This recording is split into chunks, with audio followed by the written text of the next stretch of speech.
کیا کہ اب یہ کام مت کرو، یہ کرو کہ بہت اچھا حاضر، اس لیے کہ مقصد تو اللہ کی تعمیل کرنی ہے، مقصد اس رسموں پر اس طریقے پر تھوڑی چلنا ہے۔ تو جن کا یہ مقصد ہوتا ہے یہی اصل صحیح راستہ ہے کہ تم مقصد سے تو نہیں ہٹ رہے، تم ان جزیات کو تم نے مقصد نہیں بنا لیا، مقصد جو بننے کے قابل ہے اسی کو مقصد بنا کے رکھو، اور وہ ہے اللہ کی رضا۔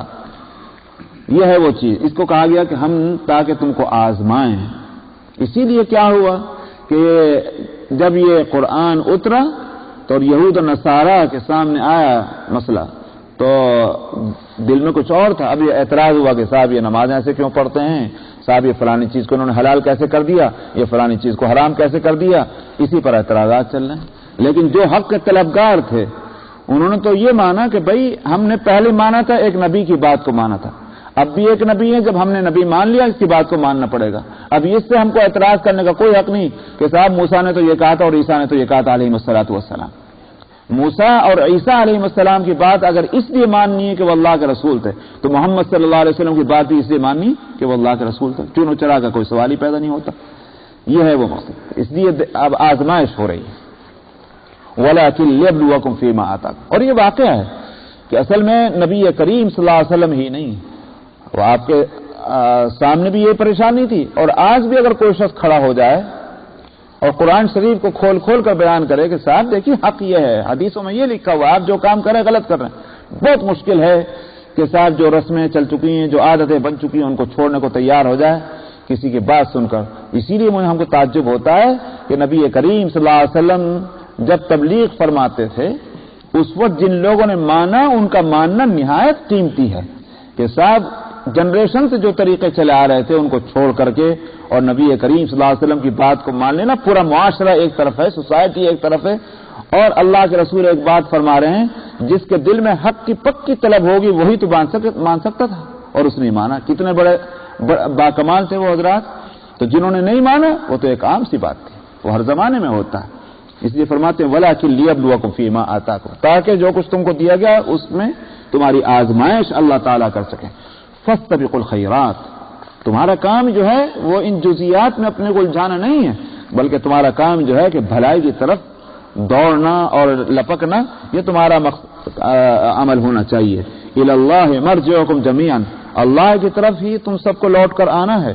اس واسطے وہی راستہ متعین ہے، اس راستے کی جب دعوت محمد صلی اللہ علیہ وسلم دے رہے ہیں تو پھر اس میں بھٹکنے کی کیا بات ہے۔ فَيُنَبِّئُكُم بِمَا كُنتُمْ فِيهِ تَخْتَلِفُونَ، وہاں اللہ تم کو جن باتوں میں تم اختلاف کر رہے ہو وہاں تم کو بتلا دے گا۔ یہاں دنیا میں اختلاف اسی بات کا ہے، میرا طریقہ صحیح ہے، میرے جماعت میری پارٹی جو کچھ کر رہی وہ صحیح ہے، میری قوم جو کچھ کر رہی وہ صحیح ہے، اسی پر چل رہے ہیں۔ تو ہر ایک حق کا مدعی ہے، یہاں دنیا میں لڑ کر کے اس مسائل کو حل نہیں کیا جا سکتا۔ سمجھ آیا؟ یہ تو حق کے طالب بن جاؤ، اور نہیں تو پھر قیامت میں ہی مسئلہ کھلے گا کہ بھائی کون حق پر ہے، اور جو اختلاف ہو رہے تھے ان میں سے کون صحیح اور کون جو ہے وہ غلط ہے۔ وَأَنِحْكُمْ بَيْنَهُمْ بِمَا أَنزَلَ اللَّهُ وَلَا تَتَّبِعْ أَهْوَاءَهُمْ، اور یہ کہ آپ ان کے درمیان فیصلہ کریں اللہ نے جو کچھ اتارا ہے اس کے مطابق، اور ان کی خواہشوں کی پیروی نہ کریں، اور اس بات میں احتیاط برتیں کہیں ایسا نہ ہو کہ یہ آپ کو جو کچھ اللہ نے آپ پر اتارا ہے ان میں سے کسی چیز کے بارے میں آپ کو فتنے میں ڈال دیں۔ یعنی فتنے میں ڈالنے کا معنی یہی ہے کہ جو بات آئی تھی اس کے مقابلے میں کوئی اور چیز اپنے دلائل کے ساتھ اپنے فائدے اور نقصانات کی روشنی میں آپ کے سامنے لا کر رکھیں، اور آپ جو ہیں اس میں کچھ نرمی کرنے بیٹھ جائیں۔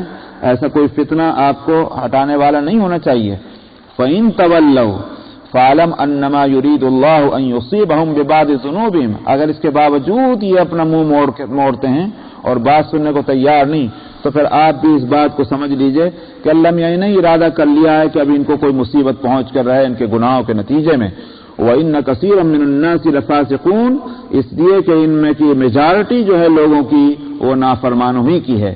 تو میجارٹی کے مطابق اللہ کا فیصلہ ہوتا ہے کہ جب میجارٹی میں بگاڑ آ جاتا ہے تو پھر ظاہر ہے کہ کوئی نہ کوئی وہاں سے فیصلہ ہوتا ہے۔ افحکم الجاہلیت یبغون، کیا یہ لوگ جاہلیت کا فیصلہ چاہتے ہیں؟ یہ جاہلیت جو ہے یہ کیا چیز ہے؟ اصل میں دو چیزیں ہیں۔ ایک تو یہ ہے کہ علم صحیح کے روشنی میں فیصلہ ہو، اور ظاہر ہے کہ علم صحیح دنیا میں ہم اپنے علم کو جو ہمارے اپنے حواس کے ذریعے سے، ہمارے اپنے ذاتی ریسورس سے جو علم حاصل ہوا اس کو علم صحیح نہیں کہا جا سکتا. تو میں بھی بتلاؤں گا. علم صحیح جو ہے وہ ہے کہ جو اللہ سبحانہ و تعالیٰ کی طرف سے آیا. کیوں؟ دیکھیے میں آپ کو بتلاتا ہوں. ہمارے علم کے ریسورسز اور ذرائع کیا ہیں؟ ہمارے علم کے ذرائع ہیں آنکھ ہے، کان ہے، ہاتھ ہے، زبان ہے جس سے ہم چکھتے ہیں. یہ ہمارے ریسورسز. میں ہاتھ لگا کر اس کو دیکھ کر میں کہتا ہوں کہ بھائی یہ تو نہ یہ ٹھنڈی ہے نہ یہ گرم ہے اور یہ سخت ہے، نرم نہیں ہے. یہ مجھے علم کہاں سے ملا؟ ظاہر ہے کہ میں نے ہاتھ رکھا، ہاتھ کے چھونے نے مجھے یہ ساری باتیں بتلائیں، ایک علم میرے اندر آ گیا. میں دیکھ رہا ہوں کہ یہ دیوار سفید ہے، اس کے اوپر لال رنگ کے پردے لٹک رہے ہیں. مجھے کیسے معلوم ہوا؟ یہ علم کیسے مجھے حاصل ہوا؟ میری آنکھوں نے دیکھا، دیکھ کر کے مجھے یہ علم دیا ہے. اسی طرح کانوں کا مسئلہ ہے، اسی طرح ناک کا مسئلہ ہے، اسی طرح زبان کا مسئلہ ہے. یہ ہمارے ریسورسز ہیں، ذرائع ہیں علم کے، جس سے ہم کو علم حاصل ہوتا ہے. ایک اسٹوڈنٹ جو ہے وہ کالج میں، یونیورسٹی میں، کلاس روم میں جا کے بیٹھتا ہے اور پروفیسر کا اور ٹیچر کا لیکچر سنتا ہے اور وہ اس کا علم اس کو حاصل ہوتا ہے. اس کے نتیجے میں تو کان ذریعہ بنا ہے اس کے علم کا. تو یہ ہمارے ذرائع علم ہے. اب ہم کو دیکھنا یہ ہے کہ ذریعہ جیسا ہوگا جس سے کہ علم حاصل ہو رہا ویسے ہی تو علم بھی ہوگا. یہ تو نہیں ہو سکتا کہ ذریعہ ناقص اور علم کامل، یہ نہیں ہوگا. مثال دیتا ہوں. مثلا اگر کسی کو ایک بیماری ہو، یرقان جس کو کہتے ہیں، پیلا نظر آتا ہے، سمجھ میں آیا نہیں؟ اب ایک سفید چیز ہے مگر دیکھ رہا ہے کیا وہ پیلی رنگ کی چیز ہے. یہ بتائیے کہ وہ پیلی ہے کیونکہ اس کو پیلا نظر آ رہا ہے؟ یہ نہیں ہوگا. وہ سفید ہے مگر اس کو نظر پیلا آ رہا ہے. فرق کیا ہوا؟ اس کا ذریعہ علم کا جو ہے وہ ناقص ہو گیا، اس میں خرابی آ گئی، اس میں بیماری لگ گئی ہے. تو اس کا علم بھی اب جو ہے وہ صحیح نہیں رہا. بات سمجھ میں آ گئی؟ تو ذریعہ علم کا جیسا ہوگا ویسا ہی علم ہوگا. اب ہم دیکھنا یہ چاہتے ہیں کہ صاحب ہمارے ذرائع علم کے جو ہیں وہ کامل ہیں یا وہ ناقص ہیں. ہمارے ذرائع علم کے جو ہیں اس کے ساتھ اتنی کنڈیشنز لگی ہوئی ہیں اور اتنی لمیٹیشن اور تحدیدات اس کے ساتھ لگی ہوئی ہیں کہ ان کو کامل کہا ہی نہیں جا سکتا کسی بھی طرح سے. مثلا آنکھ سے ہم جو دیکھتے ہیں، جس سے ہم کو بہت بڑا علم حاصل ہوتا ہے، اس کے ساتھ کتنی کنڈیشن اور لمیٹیشنز ہیں کہ صاحب وہ چیز آپ کے آنکھوں کے سامنے ہو. اگر آپ کے پیٹھ کے پیچھے ہو گئی اب نظر نہیں آ رہا ہے، دائیں بائیں ہے تب نظر نہیں آ رہا. اچھا سامنے ہونا، اور سامنے ہونا بھی وہ بھی یہ کہ صاحب اس کی ایک لمٹ ہے کہ اتنے فاصلے پر ہو اور اتنے فاصلے تک ہو تب وہ نظر آئے گا. اگر آنکھوں سے آپ نے ملا دیا تب نظر نہیں آ رہا، اور اگر دور چلا گیا تب نظر نہیں آ رہا. تو ایک ہی سمت تھی، ایک ہی ڈائریکشن تھا جس پر ہونے سے نظر آ سکتا تھا، اور اس کے ساتھ بھی اتنی لمیٹیشن ہے. اب بتائیے کہ آنکھوں کے ذریعے سے جو علم حاصل ہو رہا ہے وہ مکمل کہاں سے ہوگا؟ اس لیے کہ یہ ہمارا ذریعہ جو ہے اس کے ساتھ تو اتنی لمیٹیشن اور کنڈیشن ہے، تو یہ بڑا کمزور اور ناقص ہے یہ ذریعہ. اسی طرح سے آپ کان کو بھی دیکھ لیجئے کہ صاحب کان سے جو آواز آ رہی ہے اس کے ساتھ یہ کنڈیشن ہے کہ صاحب آواز صاف ہونی چاہیے، بہت دور نہیں ہونی چاہیے، بالکل کان سے منہ نہیں ملا دیا جائے بولنے والے کا، اور پھر یہ کہ آوازیں دوسرے کے ساتھ مل نہ گئی ہوں ایک دوسرے کے ساتھ. ورنہ اگر کئی آوازیں مل جاتی ہیں تو پھر بھی ہم نہیں سن پاتے. آوازیں آ رہی ہیں مگر علم نہیں حاصل کر پا رہے ہیں اس سے. اتنی کنڈیشنز. تو میں نے کہا کہ ہر ذریعے پر آپ دیکھ لیں گے کہ جب اتنی لمیٹیشن اور کنڈیشن ہے تو بتائیے کہ علم کہاں سے مکمل ہو سکتا ہے؟ علم تو اس ذات کا مکمل ہوگا جس کے ساتھ کوئی کنڈیشن نہیں، جس کے ساتھ کوئی لمیٹیشن نہیں، اور وہ ہے اللہ سبحانہ و تعالیٰ کی ذات. اس لیے کہ وہ اس کا علم ذرائع کا محتاج نہیں ہے. یہ نہیں ہے کہ وہ اس کے کان ہیں جس سے وہ سنتا ہے، اس کی آنکھ ہے جس سے وہ دیکھتا ہے، یہ صورت نہیں ہے۔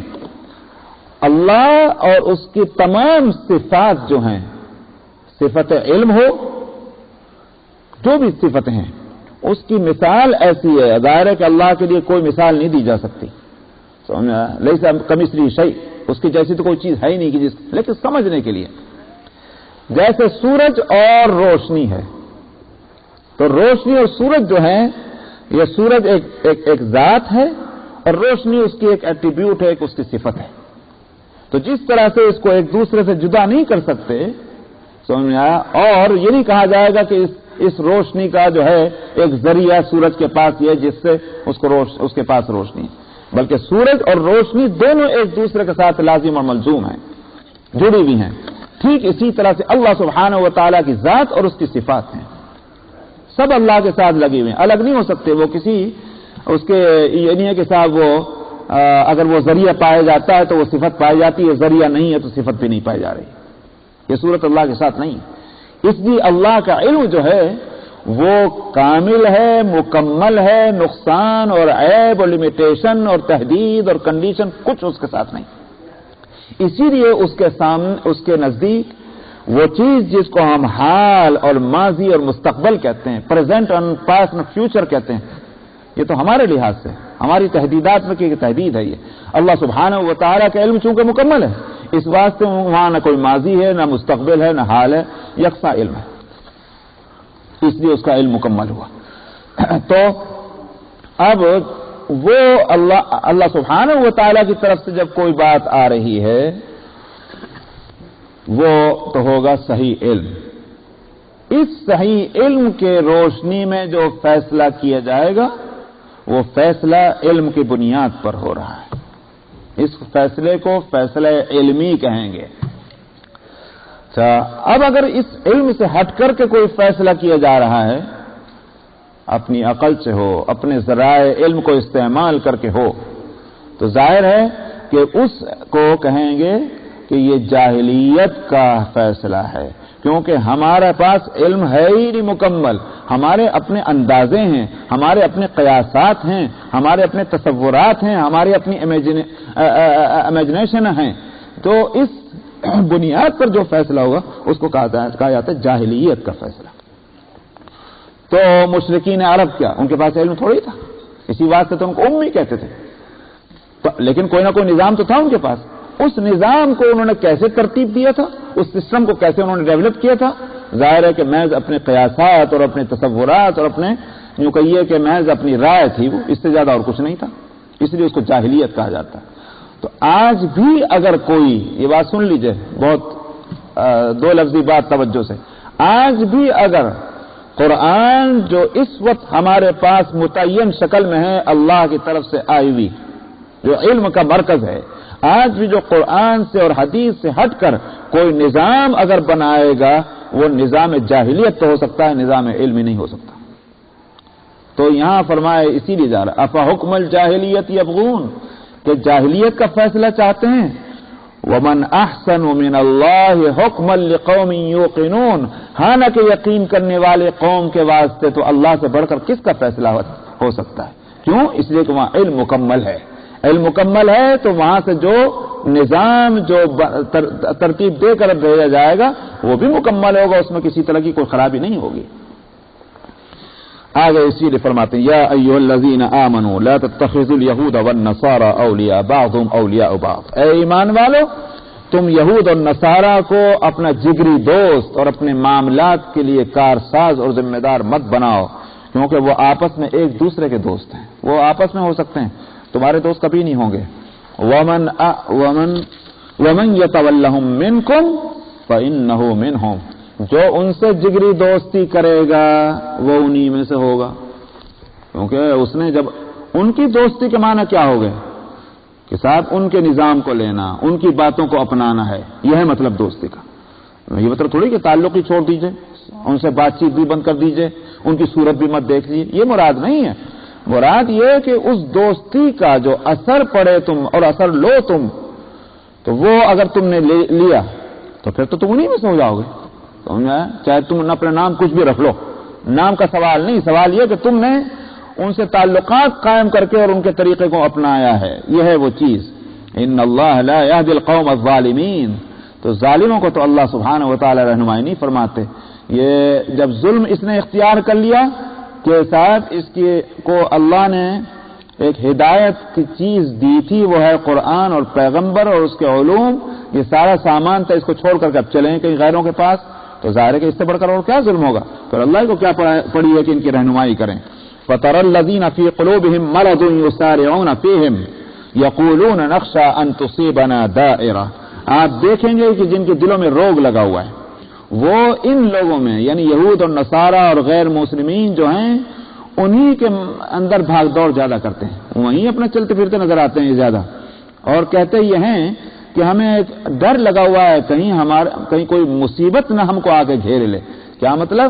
ارے بھائی ہم جو ہے کمزور ہیں، اب دیکھیے اگر ہم نے ان سے بگاڑ کے رکھا، ان سے تعلقات اور دوستیاں نہیں ہوئی تو پھر ہم کو مصیبت آ جائے گی، تو لہذا ہم کو مصیبتوں سے بچنا ہے، تو اس لیے ہم بنا کر رکھتے ہیں۔ فرماتے ہیں کہ فَعَسَى اللَّهُ أَن يَأْتِيَ بِالْفَتْحِ أَوْ أَمْرٍ مِّنْ عِندِهِ، ایسا ہو سکتا ہے کہ فتح ہو، فتح سے مراد یہاں فتح مکہ ہے یا عام فتح، مسلمانوں کو کوئی فتح حاصل ہو یا اس کی طرف اللہ کی طرف سے کوئی اور چیز مل جائے، فتح اور غلبہ اور نہ ہو لیکن کوئی نہ کوئی کامیابی اللہ کی طرف سے مل جائے، تو اس وقت جس چیز کو یہ اپنے دلوں میں چھپا کے بیٹھے ہوئے تھے اس پر پھر یہ شرمندہ ہوں گے۔ کون؟ جن کے دلوں میں روگ تھا، مناد منافقین، کہ صاحب وہ ادھر بھی راضی رکھنا چاہتے ہیں ادھر بھی راضی رکھنا چاہتے ہیں، مسلمان کو بھی ناراض نہیں رکھنا چاہتے اور یہود اور نصارہ اور غیر مسلم جو ہیں ان کو بھی راضی رکھنا چاہتے ہیں، اس وقت ان کو شرمندگی ہوگی۔ وَيَقُولُ الَّذِينَ آمَنُوا أَهَٰؤُلَاءِ الَّذِينَ أَقْسَمُوا بِاللَّهِ جَهْدَ أَيْمَانِهِمْ إِنَّهُمْ لَمَعَكُمْ، اس وقت ایمان والے کہیں گے اجی یہی وہ لوگ ہیں جو پکی پکی قسمیں کھا کر یوں کہا کرتے تھے کہ ہم تو تمہارے ساتھ ہیں، یہ کہاں چلے گئے؟ یہ کیا ہو گیا؟ اب یہ ہمارے ساتھ نظر نہیں آ رہے ہیں۔ حبطت اعمالهم فاصبحوا خاسرین، ان کے سارے اعمال برباد، اب یہ ہو گئے نقصان میں۔ وہ کون سے اعمال برباد؟ مسلمانوں کے ساتھ مل کر نماز پڑھا کرتے تھے، مسلمانوں کے ساتھ مل کر حج کر رہے ہوتے، مسلمانوں کے ساتھ مل کر کے رمضان میں افطار اور سحر بھی کر لیا کرتے تھے، سب برباد ہو گئے۔ کیوں؟ اس واسطے کہ ان کا ایمان تھا ہی نہیں صحیح، ایمان ہوتا صحیح تو اعمال میں جان ہوتی، اعمال میں زندگی ہوتی۔ اب بغیر ایمان کے عمل ہے تو ایسا ہی ہے کہ جیسے باڈی تو ہے جان اس میں سے نکلی ہوئی ہے، تو جان نہیں تو اس باڈی کو کیا کریں گے لے کر کے؟ اس کو تو گلنا اور سڑنا ہی ہے۔ اسی طرح ان کے اعمال جن کے پیچھے ایمان نہیں ہے وہ تو تباہ و برباد ہونا ہی ہے، اس کو وہ کب اس میں زندگی تھی، تو یہ ہو جائیں گے سخت خسارے اور نقصان میں۔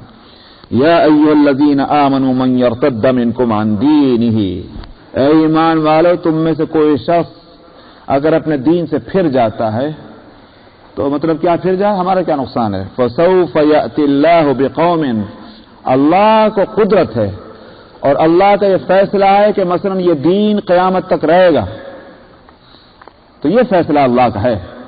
پیغمبر آخر الزمان حضرت محمد صلی اللہ علیہ وسلم آخری نبی ہیں، اب کوئی نبی آنے والا نہیں، لہذا جب یہ دین ہمیشہ چلنے والا ہے تو اللہ کا یہ فیصلہ ہے، لیکن اس فیصلے کے نفاذ میں اللہ تمہارا محتاج نہیں ہے۔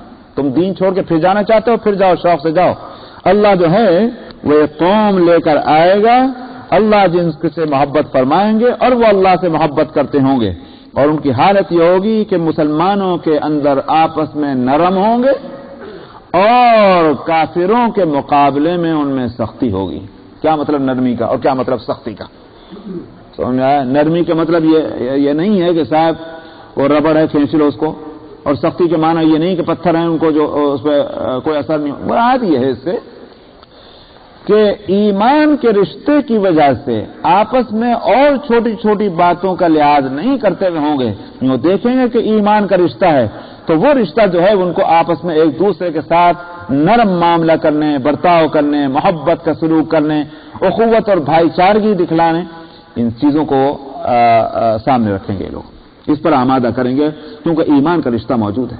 جس طرح سے دنیا میں ہم دیکھتے ہیں کہ خونی رشتہ اگر موجود ہے تو تھوڑا بہت نقصان اگر ہوتا بھی ہے آپس میں گوارا کر لیتے ہیں، بھائی ہے تو اپنا ہی نا میاں. ہمارے یہاں کہا کرتے ہیں کہ بھائی اپنا مارے سائے میں ڈالے، پرایا مارے دھوپ میں ڈالے. تو اپنا بھی اگر مارتا ہے تو تھوڑی سی محبت کے ساتھ مارتا ہے، دوسرا اگر ہلکا بھی مارے گا تو مگر وہاں محبت کا نام ہی نہیں ہوتا. تو یہ رشتے ہیں، یہ رشتے اپنا رنگ دکھلاتے ہیں، دیر سے ہو کہ سویر سے ہو. ایمان کا جو رشتہ ہے جب وہ جو ہے وہ زندہ ہو اور ایکٹیو ہو تو اس کا نتیجہ کیا ہوتا ہے؟ جہاں بھی ایمان والا نظر آئے گا وہ رشتہ اپنا رنگ دکھلائے گا. تو وہ ہو نہیں سکتا کہ ایک مومن کا ایمان زندہ ہو، ایکٹیو ہو، اور جب اس کے سامنے ایک دوسرا مومن آئے وہ سمجھے کہ میری بلا سے، میرا کیا تعلق اس سے. نہیں، بلکہ ایمان جو ہے وہ اس کو جوڑے گا ایک کو دوسرے کے ساتھ میں. تو جس طرح سے ہم دیکھتے ہیں کہ بھئی ہم کہیں سفر کر رہے ہوں جہاز میں، ٹرین میں، کہیں بھی کسی کو دیکھا اردو بول رہا ہے، نہ جان نہ پہچان، کبھی نہیں دیکھا تھا مگر اردو بولتا دیکھا تو فوراً لپیں گے اس کے طرف، جناب کہاں سے آ رہے ہیں آپ، خیریت ہے؟ بھائی کیا تعلق میاں؟ معلوم ہے زبان کی یکسانیت نے یہ جوڑ اور تعلق پیدا کر دیا. حالانکہ نہ کوئی رشتہ ہے نہ کوئی جان اور پہچان ہے، مگر صرف زبان نے جوڑا ہے. ناک نقشہ اپنے جیسے نظر آ جائے، سمجھ میں آ جائے ارے بھائی یہ تو ناک نقشہ سے ایسے لگ رہے ہیں اپنے کنٹری کے، اپنے ملک کے دیسی آدمی، جا کے السلام علیکم میاں کون ہے آپ، یہ کیا ہو رہا ہے؟ کوئی نہ کوئی یہ جو ہے مطلب جو چیز کے دونوں جگہ پائی جا رہی ہے تو معلوم ہوا کہ ایک رشتہ موجود ہے. اس نے ہم کو یہ احساس دلایا، اور اس رشتے کے نتیجے میں ہزار غیرتیں جو ہیں وہ سب پیچھے چلی جاتی ہیں. آخر یہ ہم کو ایمان میں یہ بات کیوں نظر نہیں آتی کہ جب ہم مومن ہیں اور کوئی محسوس ہو جائے کہ یہ ایمان والا ہے، ہم وہاں ہی کہہ کر کیوں فارغ ہو جاتے ہیں میاں جانے دو، ہمارا کیا تعلق اس سے. تو اس کا مطلب کیا ہوا کہ ٹھیک ہم اس وقت یہ بتانا چاہ رہے ہیں ہمارا ایمان ہی خود کون سا ایکٹیو ہے. اگر ہمارا ایمان ایکٹیو ہوتا تو پھر ہمارا یہ طریقہ نہ ہوتا. اذلۃ علی المؤمنین کا معنی یہ ہے کہ یہ نرم ہے مومنین کے بارے میں. اور سختی کے معنی کیا ہے؟ یہ نہیں کہ ڈنڈا لے کر مارتے رہو کافر کو، بلکہ مقصد یہ ہے کہ یہ اپنے عقیدے، اپنے طریقے، اپنے عمل، اپنے اخلاق، اپنی روایات، اپنے وہ تہذیب اور تمدن جو محمد صلی اللہ علیہ وسلم کے سنتوں کی بنیاد پر جو قائم ہوا اس پر پھر وہ اس طرح سے قائم ہے کہ کوئی بھی دوسرا آدمی کافر کوئی کسی بھی رنگ روپ میں آئے ان کو اس جگہ سے ہٹا نہیں سکتا، بالکل نہیں ہٹا سکتا، ہلا نہیں سکتا. یہ ہے مطلب اس کا سختی کا. تو فرمایا کہ اللہ ان سے محبت کرتے ہوں گے، وہ اللہ سے محبت کرتے ہوں گے. مومنین کے مقابلے پہ نرم اور کافروں کے مقابلے میں یہ سخت. یجاہدون فی سبیل اللہ، اللہ کے راستے میں یہ جہاد کرتے ہوں گے. یہاں مراد وہی جہاد سے یہی مطلب ہے کہ جان جائے مال جائے کچھ بھی ہو لیکن دین کی خاطر ہر قربانی گوارا. ولا یخافون لومۃ لائم، کسی ملامت کرنے والے کی ملامت کا کوئی ڈر ان کو نہیں ہوگا. پورا معاشرہ اور سوسائٹی خلاف چلی جائے، لوگ چاہے کتنی پھپتیاں کستے ہوئے ہوں، کتنا بھی ان کو نام دیتے ہوں کہ صاحب یہ فنڈامنٹلسٹ ہیں، یہ جو ہیں فیناٹکس ہیں، فلانا ہے، دماغ ہے، کچھ بھی کہتے رہیے صاحب آپ، لیکن ہم کو قرآن عزیز ہے، قرآن کی تعلیم عزیز ہے، محمد صلی اللہ علیہ وسلم پر ہمارا ایمان ہے، ان کی ایک ایک سنت ہم کو پیاری ہے. تم کو اگر اچھا لگتا ہو تو ٹھیک، نہیں اچھا لگتا تو ٹھیک، لیکن ہم ہٹنے والے نہیں. یہ ہے ولا یخافون لومۃ لائم، کسی ملامت کرنے والے کی ملامت جو ہے وہ اس سے نہ ڈریں. فرمایا یہ اللہ کا فضل ہے، جس کو چاہیں وہ اللہ دیں. واللہ واسع علیم، اللہ سبحانہ و تعالیٰ کے یہاں تو وسعتیں ہیں، اس لیے فضل دینے میں کوئی ناپ تول تھوڑی ہوتی کہ بس اتنا کلو ملے گا اور اتنے جو ہے گز ہی ملے گا، اس سے زیادہ نہیں. جب اللہ دینا چاہیں تو پھر وہ تو وسعت والے ہیں، لیکن وہ دینا اس کا اندر کی بانٹ نہیں ہوتی کہ صاحب غیر مستحقوں کو دے دیا مستحق محروم رہ گئے، ایسا نہیں ہے. علم کی بنیاد پر ہے کہ وہ علم کی بنیاد پر یہ فیصلہ کرتا ہے کہ میرے فضل کا مستحق کون ہے اور اس پر کتنی ہے اپنے فضل اور مہربانی فرمائے. وسعتوں کے ساتھ علم بھی ہے، اس لیے وہ دونوں کی رعایت کے ساتھ اللہ سبحانہ و تعالی فضل فرماتے ہیں. فرماتے انما ولیکم اللہ ورسولہ، تمہارے دوست اور تمہارے تعلق جو ہونا چاہیے اور تمہارا ربط اور کنیکشن وہ کس سے ہونا چاہیے؟ اللہ سے اور اس کے رسول سے اور ان ایمان والوں سے کہ جو نماز قائم کرتے ہیں اور زکوٰۃ دیتے ہیں اور وہ اللہ کے سامنے جھکتے ہیں. وہم راکعون ومن يتول اللہ ورسولہ والذین آمنوا،